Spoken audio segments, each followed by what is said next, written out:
जय श्री कृष्णा। नमः शिवाय नमस्तुभ्यम, नमः शिवाय नमस्तुभ्यम। प्रिय सज्जनों, YouTube channel Ramesh Shukla NGH के माध्यम से हम लोग आज पुनः शिव पुराण की पावन कथा को श्रवण करने जा रहे हैं। आज इस कथा में हम किस विषय पर चर्चा करेंगे, इसके लिए मैं आपको पहले सचेत कर रहा हूँ। कल हमने चर्चा की थी, सत्संग किया था। कल की कथा प्रसंग में भगवान शिव के शिवलिंग पर जो नैवेद्य चढ़ाया जाता है, वह नैवेद्य ग्रहण करना चाहिए या नहीं ग्रहण करना चाहिए, और किस लिए शिवलिंग पर चढ़ा हुआ नैवेद्य अग्राह्य हो जाता है, उसको नहीं खाना चाहिए। इस विषय पर कल आप लोगों ने बहुत ही सुंदर, बहुत ही उपदेशक, ज्ञानप्रद, रोचक कथा शिव पुराण के माध्यम से श्रवण किया है। जिन लोगों ने उस कथा को नहीं देखा है, नहीं सुना है, वो अवश्य उस कथा को सुने। और हिंदू सनातन धर्म के लिए परमा आवश्यक ज्ञान है जो हमें अर्जित करना चाहिए। हम लोग इसी उद्देश्य को लेकर दिन प्रतिदिन आप तक इन अच्छी पौराणिक कथाओं को पहुंचाने के प्रयास में लगे रहते हैं, और हमारा प्रयास को हम सफल तभी मानते हैं जबकि अधिक से अधिक लोग इस पौराणिक, धार्मिक, परम आवश्यक ज्ञान को प्राप्त कर और सही मार्ग पर चले, तो हमारा प्रयास करना सफल माना जाएगा। आज हम बिल्वपत्री के विषय पर चर्चा कर रहे हैं कि बिल्वपत्री का जो वृक्ष होता है, वो जहाँ होता है वहाँ की जगह बड़ी पवित्र होती है। बिल्वपत्री को स्पर्श करने का क्या पुण्य है, बिल्वपत्री में जल चढ़ाने का क्या पुण्य लाभ है, इस विषय पर आज हम बहुत ही सुंदर चर्चा करने जा रहे हैं। बिल्वपत्र का जो महात्म्य शिव पुराण में दिया है, वो मैं आपको सुनाने जा रहा हूँ। नैमिषारण्य क्षेत्र में और आपके प्रयाग क्षेत्र में सूत जी महाराज शौनक आदि ऋषियों को इस कथा को श्रवण करा रहे हैं। सूत जी कहते हैं कि हे ऋषिवरों, बिल्वपत्री का जो वृक्ष है वह महादेव स्वरूप है। देवों के द्वारा भी इसकी स्तुति की गई है, अतः जिस किसी प्रकार से भी उसकी महिमा को कहा जाए वह कम होगा। बिल्वपत्री की महिमा को कहना सामान्य बात नहीं है। जो संसार में जितने भी प्रसिद्ध तीर्थ है, वह सब तीर्थ बिल्व वृक्ष के मूल में विराजित है। माने बिल्वपत्री का जहाँ वृक्ष है, उसके जड़ में, उसके मूल में वो सभी तीर्थ विराजमान रहते हैं।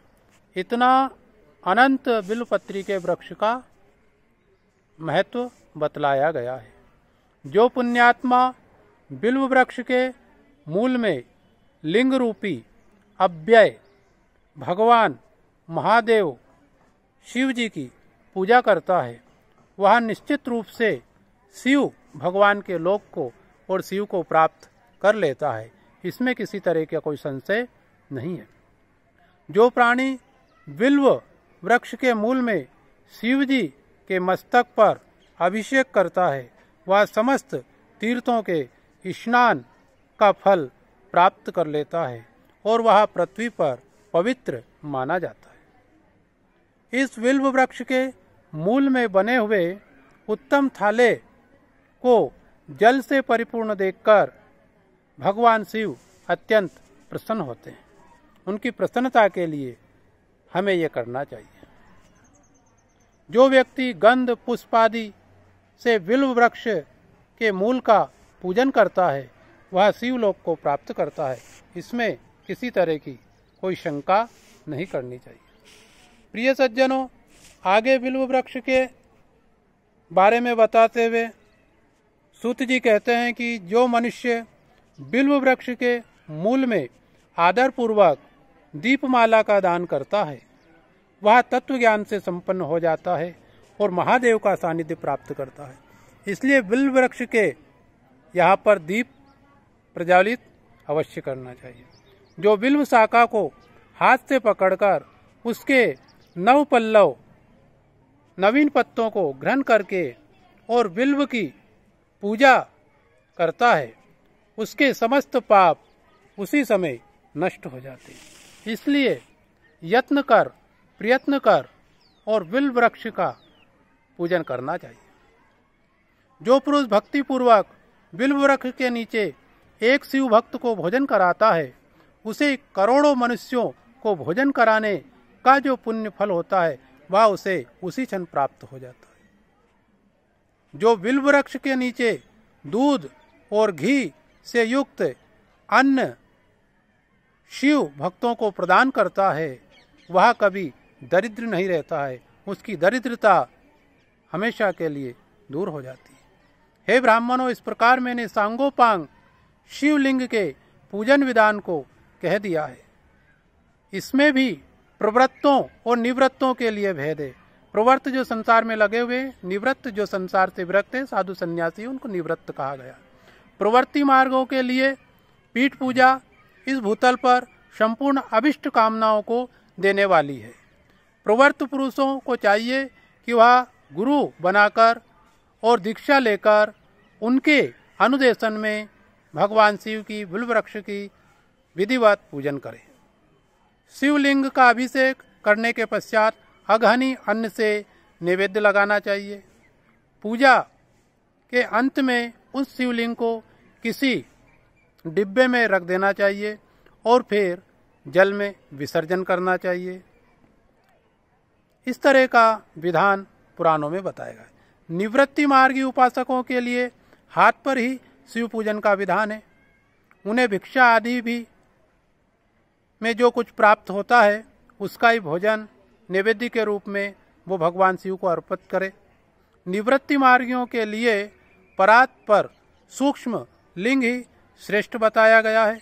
उन्हें चाहिए कि वे विभूति से ही पूजा करें और विभूति का ही नैवेद्य प्रदान करें। पूजा करने के पश्चात उस विभूति स्वरूप लिंग को सिर पर सदैव धारण करें। ये निवृत्ति मार्ग और प्रवृत्ति मार्ग के दोनों साधकों के लिए यह विधान कहा गया है। अतः प्रिय सज्जनों, आप सभी से निवेदन है कि इस पावन शिव पुराण की कथा को अधिक से अधिक लोगों तक पहुंचाएं और चैनल पर आप अगर नए हैं तो चैनल को लाइक करें, सब्सक्राइब करें। जय श्री राधे। ओम नमः शिवाय। नमस्तुभ्यम।